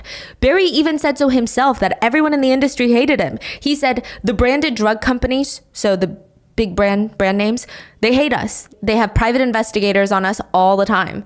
The thought once came to my mind, why didn't they just hire someone to knock me off? For $1,000 paid to the right person, you could probably get someone killed. Perhaps I'm surprised that hasn't happened. Wow. The types of enemies that Barry has, I mean, they're no joke. He likely had big pharma companies, PIs. Barry himself hired private investigators to go through his competitors' trash. Okay. So these are some crazy people we're talking about. In my opinion, no offense, sorry. So is that what happened? The police's criminal psychology experts don't think so. They speculate if it was merely for financial gain or to get rid of a powerful competitor, they would choose a clean, swift execution style hit rather than lingering around the crime scene. Intentionally positioning the corpses in an odd manner, that suggests that whoever killed the Sherman couple was not just in it for money and business. It felt more personal, something deeper. It said the perpetrator didn't just want to witness their painful deaths, but wanted to humiliate their corpses. And since we're exploring that theory, that it has more to do with the Sherman status or line of work rather than interpersonal relationships, some even suspected that what if it was just like an organized home invasion gone wrong? So this area of Toronto, all these rich people had experienced a ton of home robberies, like talking about tens of millions of dollars worth of stuff missing, gone, stolen. And now the burglars had staged the scene to make it appear like the couple chose to take their own lives. To back up that theory, the Sherman home was broken into last year and the burglars came in through a skylight. Wow. Yeah, so it's Holy. like organized crime type Like vibe. suspended from the air. Yeah, like bank heist type vibe. Wow. But this theory doesn't make sense because the house wasn't ransacked. Home invasions gone wrong typically leave a lot of violent evidence behind. And if the home invaders were staging the scene to make it look like a double exit, wouldn't it have been smarter to suspend them from the ceiling? Like, this scene is so bizarre that it kind of is incredible that the police didn't think that it was staged from the get-go. It's more likely that they were killed by someone that they knew intimately, because the killer or killers, they knew the Sherman schedule. So the Shermans were killed Wednesday night. They had no important meetings on Thursday, which is why they were found Friday morning. So people were trying to get in contact with them on Thursday, but because there was no pressing urgent matter, they were like, oh, I'm sure they're just busy. The killers found a way into the home without breaking in, so that they knew the layout of the house. They also knew that the house didn't have any interior security cameras. They did have a camera set up in the indoor lap pool, but it was never connected or officially set up. But if you looked at it, you wouldn't be able to tell. So you wouldn't use that as the location? No. Unless you know that's not working? Yes. So that means you had to know this couple. It's not like you're just watching from the outside tailing them like organized crime. No, you know them. Yeah. The staging of the scene felt very personal, and maybe it even had to do with the statues because it seems like they were posed like the Sherman artwork. When the Toronto police finally announced the Sherman deaths to be a murder case, one person willingly stepped forward to talk about how much he hated the murder victims. So now we're about to touch very briefly on the 3 netizen suspects. So these are not police official suspects. In fact, police have ruled a lot of these people out. These are what the internet thinks who is the guiltiest. And I'm not an attorney, so I'm not sure why he did this. Carrie Winters is netizen suspect number 1. Barry's cousin stated he hated Barry. He said that the couple were profit-driven, ungrateful, and deserved their fate. He also goes on to allege that a few months before Barry's death, Barry came to him and said, "Hey, I have a favor. Can you whack my wife?"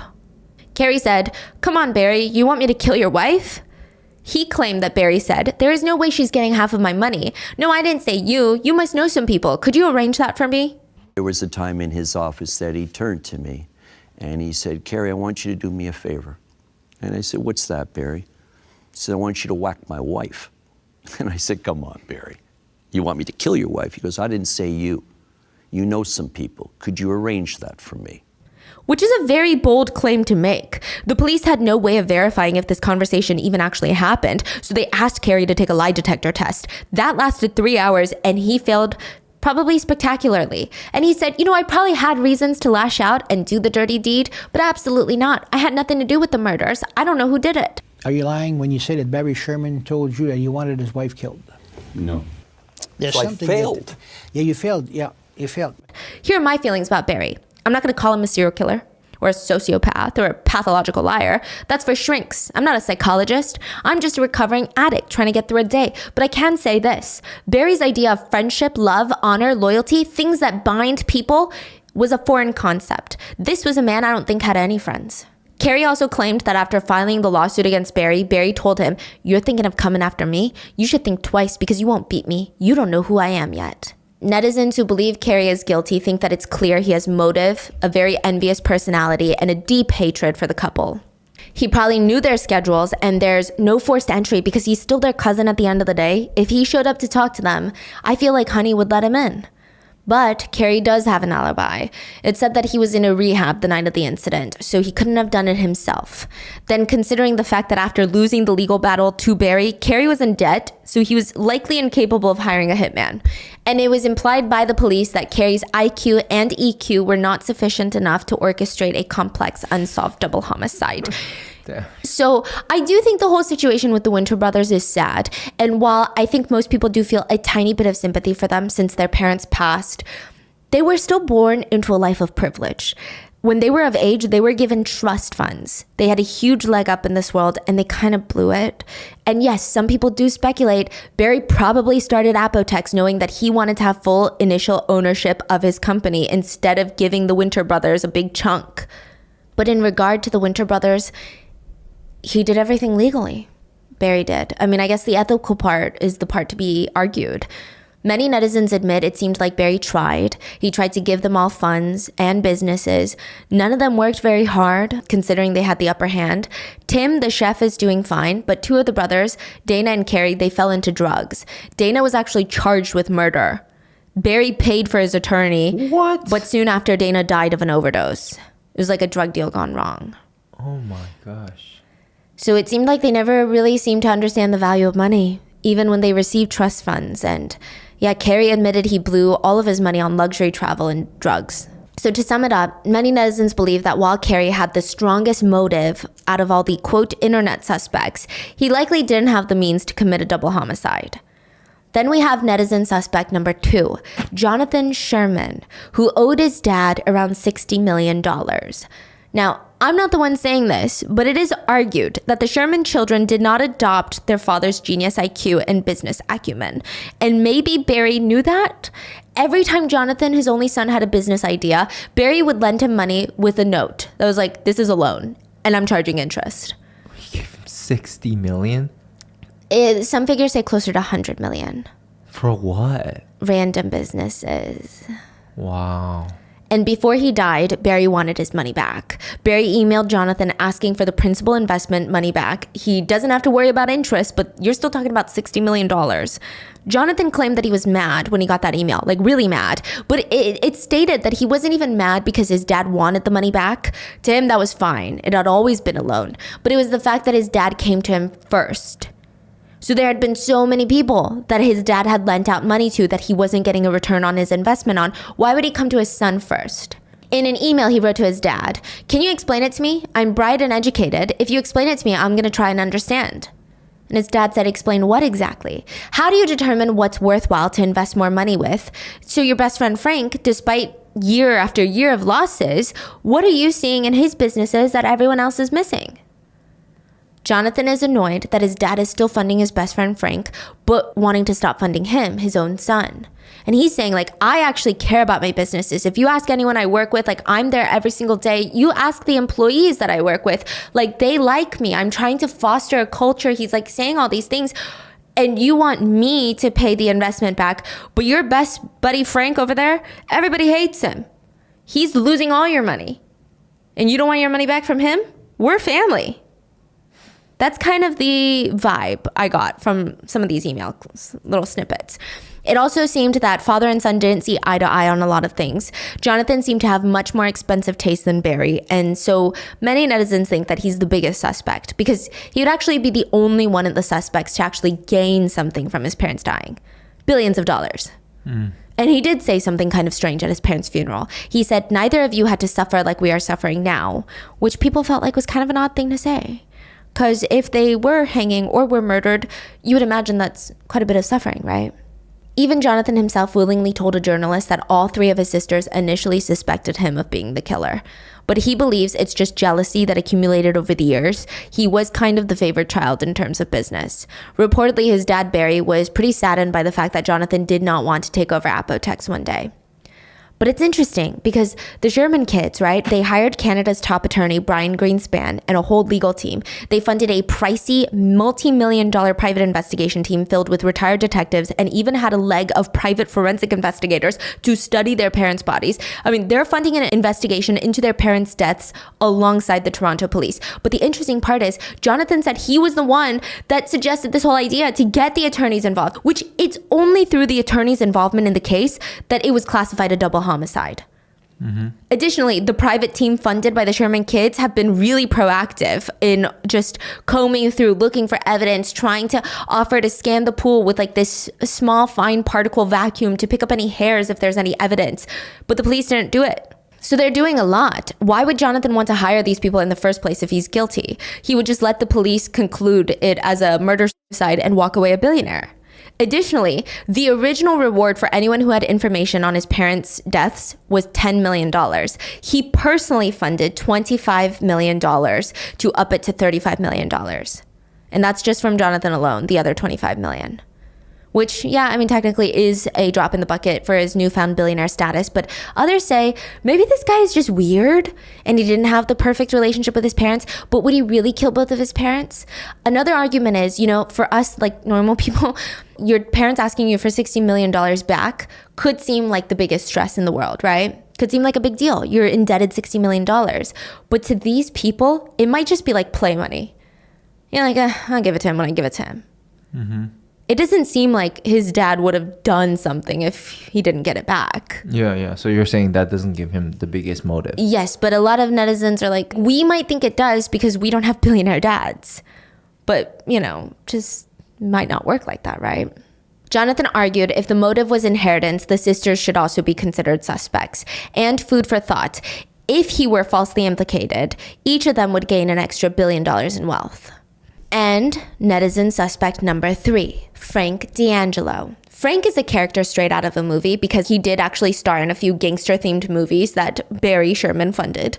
His parents are Italian, and at one point he owned a beer company. He hosted a late-night talk show, tried to get into politics, and starred in movies that Barry funded. He's 20 years younger than Barry, and basically the complete opposite of Barry, but somehow the friendship worked. To give you some context, Frank D'Angelo says things like, I suck at golf, but I do look spectacular on the golf course.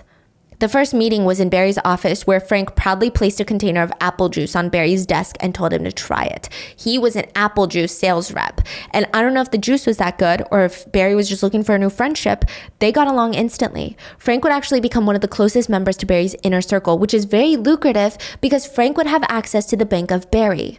When Frank's juice company went bankrupt, he showed Barry a poorly written business proposal to start a beer brewing factory, which he doesn't have any experience. He just really likes beer.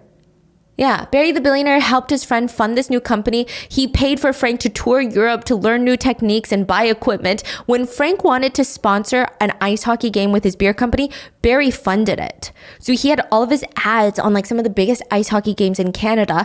They barely saw any returns. Customers were complaining that despite the high dollar advertisement, which is rumored to have been around $15 million spent on ice hockey endorsements alone, the craft beer just tasted like regular beer that you could get at the store for a few bucks.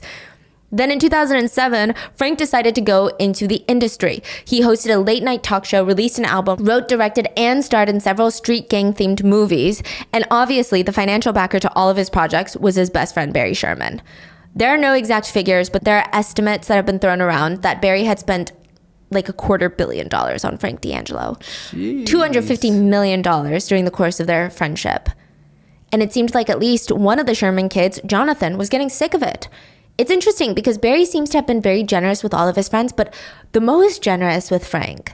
And a lot of people suspect it's because Barry's friends were all academics like himself.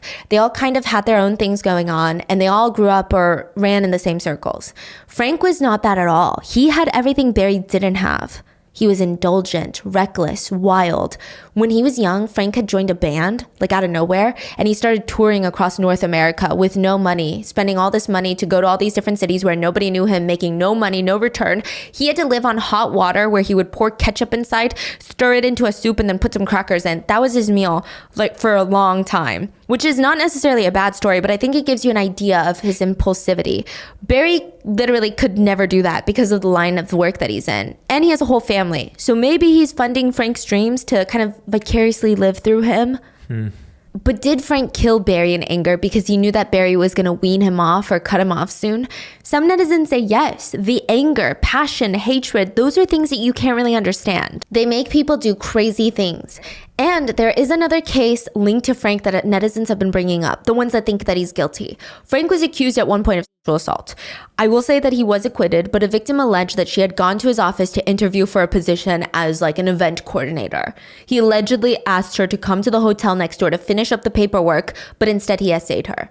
Frank would argue that the two did have intimate relations, but it was consensual. He was 49 at the time, she was 19. Frank was acquitted, but the judge said Frank was, quote, probably guilty, but they didn't have enough evidence to charge him. After he was released, press was waiting for him and he responded, I would appreciate you guys have a little decorum. I'm a little emotional. Many netizens use this as proof that this man is emotional, power hungry, sketchy, doesn't like to take no for an answer.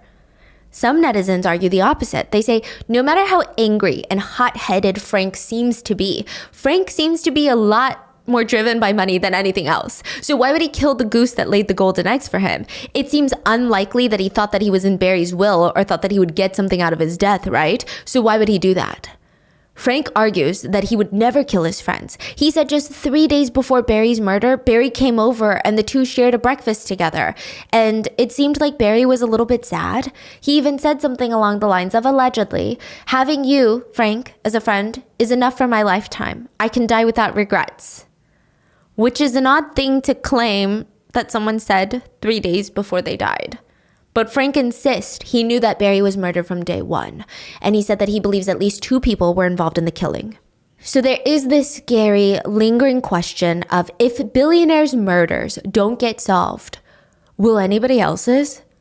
To give some context, the police clearly dropped the ball quite a bit on this case. And I don't know if I would say it's the worst thing that I've seen police officers and detectives do, but I definitely would not use the words competent investigations to describe their handling of this one, at least initially. Here are a few of the initial police fumbles. When they first arrived at the scene, they separated all 3 women that were at the Sherman residence, the housekeeper, realtor, and the gardener. But they let the housekeeper stay in the front of the house. She was nervous, stressed, in shock. She had no idea what to do. So to calm herself down, she continued to do her job. She continued to mop. It seems like she genuinely meant well, and I don't think that she realized that this was a crime scene. She was just in shock. It took so long for an officer to inform her, hey, don't mop the floor because you're going to contaminate a crime scene. Clearly too late for that.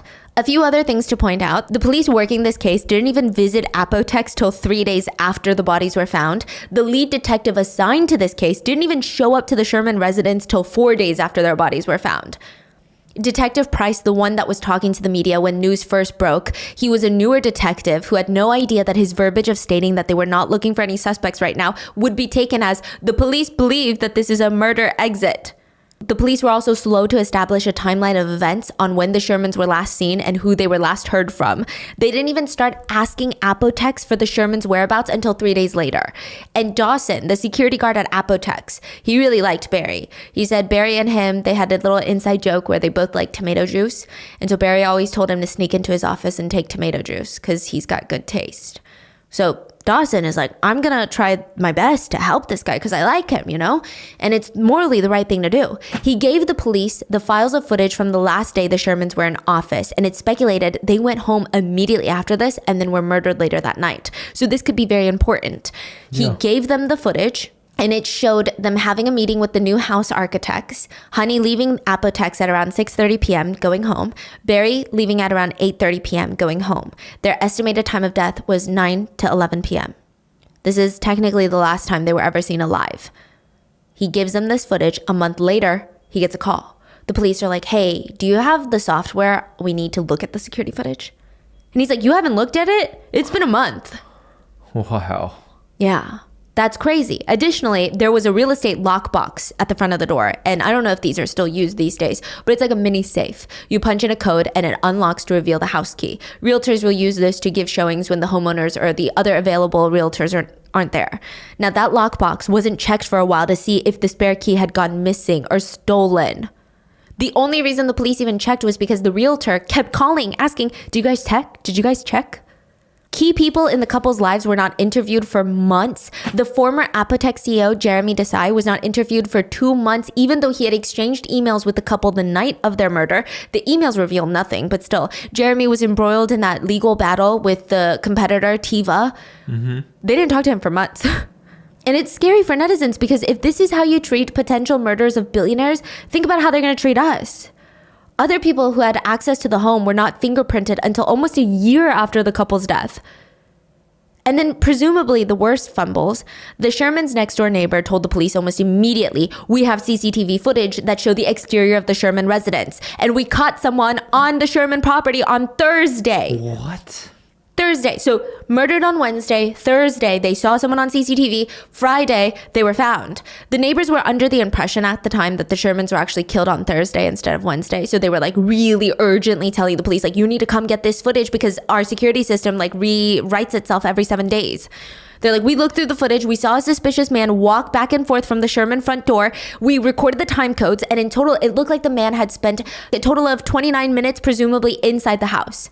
Just a quick disclaimer, the footage doesn't show the actual front door. So theoretically, the man could have just been standing at the front door for 29 minutes, but that seems unlikely in the Canada winter. You would think that the police would be all over this, right? The neighbors are pestering them, calling them multiple times to remind them, we have this footage. Wow. It took a long time for the police to finally like slowly come and be like, where's the footage? And what was it? Nothing? They don't know. Yeah, we don't know who that man is. We have an idea, which I'll get into. It's believed that the man in the footage was a police officer. Okay, what? It gets crazy. So let me explain. A year later, some dots are getting connected. Another neighbor about 10 houses down from the Sherman residence said on Thursday night, they received a knock on the door from a police officer who was like, hey, did you call the police yesterday? And the neighbors are like, no, we didn't. So it led people to believe the night of their deaths, Honey was in the powder room trying to escape and call authorities. Maybe the call was dropped and they couldn't get the exact home location. They just got like a general idea from the dropped 911 call. I don't know how they couldn't look up the phone records and know that it belonged to the Shermans, but still. And presumably, maybe the police were going door to door to be like, did you call? And they went to the Shermans, but they weren't answering. But then they were like, okay, should be fine. But we don't know if that was a plainclothes officer, but that's what the online internet sleuths believe because the police were so nonchalant about that footage. Maybe they didn't want to admit that was a police officer and they missed a 911 call and they didn't show up until a full day later and they still didn't even do like a wellness check. Jeez, so many questions. So why did the police fumble so bad? Well, Frank D'Angelo thinks that the police are protecting the Shermans. From who, from what? I don't know. Right? Is he alluding that they're protecting the Sherman kids? I don't know, right? But a lot of sources believe the police actually just fumbled the bag because the serial killer was active around the same time. Bruce McArthur, who is one of Canada's most notorious serial killers, was killing gay men in the Toronto area. And apparently just a week before the Sherman murders, they had a huge break in the case. So that's probably why the authorities were not on top of this case at all. Some sources even state that most homicide detectives in that greater Toronto area were working on the serial killer case, and the Sherman case was just filled with random detectives from like fraud departments. Random departments that typically don't deal with homicide because people are dying. Like, we gotta go stop this serial killer right now. And now the house on 50 Old Colony Road, North York, Toronto, Canada, no longer exists. The whole demolition of that $7 million mansion was very controversial because it's still unsolved, the case. Yeah. Apparently the structure was demoed, but inside the house there were lots of furniture, appliances, even photos on the wall. Netizens thought, wouldn't family members who love the couple so much want to preserve these things? The Sherman kids' choice to destroy everything in the house, wouldn't it make it more difficult for police to find the real culprit? Is what netizens thought. I mean, it's not like they need the money from the land or the house sale. But the kids argued it pained them to see the house just sitting there. They also stated that they spent countless days sorting through and donating everything, and it was just difficult because the police had ransacked the entire place trying to gather evidence. They donated a lot of the couple's clothes and raised thousands of dollars for charity. Now, this is where the story keeps getting crazier. 2 days before the house was demolished, an urban explorer, that's what they call themselves, the people that go and explore like abandoned hospitals and abandoned towns, he snuck into the Sherman home. Unrelated to the case. He doesn't know the Shermans. He just knows about the case online. He explores creepy, haunted places online, and he's like, go there because of he knows it's them. Okay. and because the house is about to get demolished.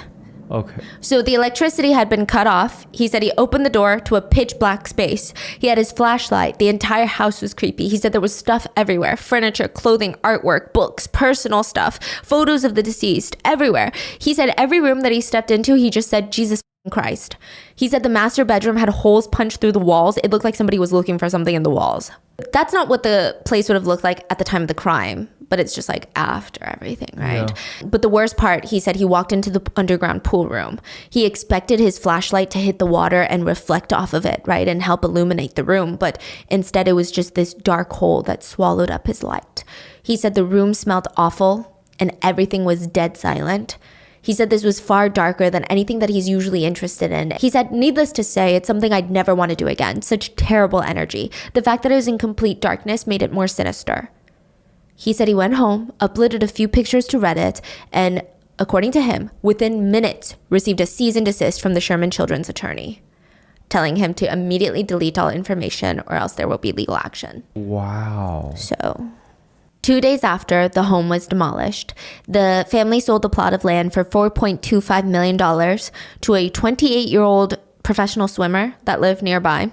And we do have an update on this case. December 14th of 2021, almost exactly 4 years after their deaths, Toronto police released surveillance footage of a man in black winter clothing walking, quote, with purpose near the Sherman residence at the time of their deaths. Authorities just kind of released it and said, this is who we're looking for. But they've been really tight-lipped about this, other than the fact that all we know is the footage is from Wednesday night. It's in line with the time of the murder. The man is likely between 5'6" to 5'9", and that's it.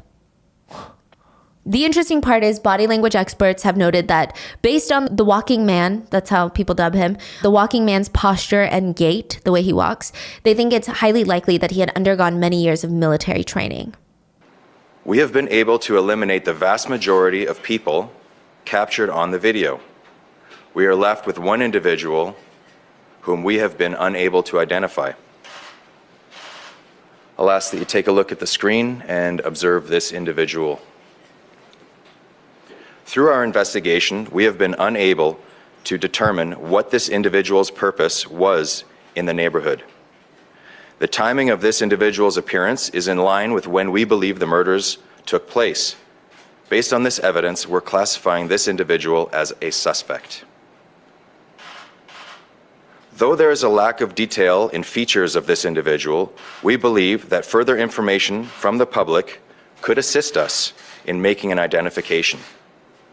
I would ask that you pay particular attention to the gait or the stride or walk style that this person has on the video.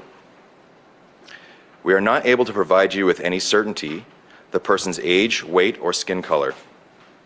However, through photogrammetry performed, we have been able to determine that the suspect in this video is standing between 5'6" and 3/4 and 5'9.5" inches. And now a new theory has emerged. Maybe whoever wanted the Shermans dead didn't do it themselves. They could have hired a retired police officer turned professional assassin or a former special forces operative turned hitman to do the dirty deed. That is what the new online theory is. But authorities even stated, we just really have this footage. For all we know, this man in this footage could be completely unrelated to the case. It's just a theory we're exploring. So there's that. But this is the first time in the case that the police have officially classified someone as a suspect. They've always had persons of interest, but not a suspect. The police have also sent out warrants to 5 different countries, which were undisclosed. So it's rumored, could this walking man perhaps have fled to a different country? But all of this, again, just bolsters the online theory that someone who knew the billionaire Shermans wanted them dead. Their alleged murders remain unsolved, even with one of the highest rewards in true crime history, $35 million. Jonathan stated during his parents' funeral, "My sisters and I pledge to rise again and to continue thriving and to continue building our parents' legacy of loving life, caring for others, and knowing, as our parents always reminded us, that with great privilege comes enormous responsibility. We promise to honor your legacy by staying together, staying strong, and of course, continuing your legacy of giving." But that is where we are with this case right now. It's a very complicated case. I will say I had some trouble with this one. You know, we're talking about 2 victims of a potential double homicide. But then you're also talking about so much social conversation of these victims are billionaires, right? And exactly who could have it just felt very complex. Yeah, just very complicated. What are your thoughts on this case? Please stay safe, and I will see you guys on Sunday for the mini-sode.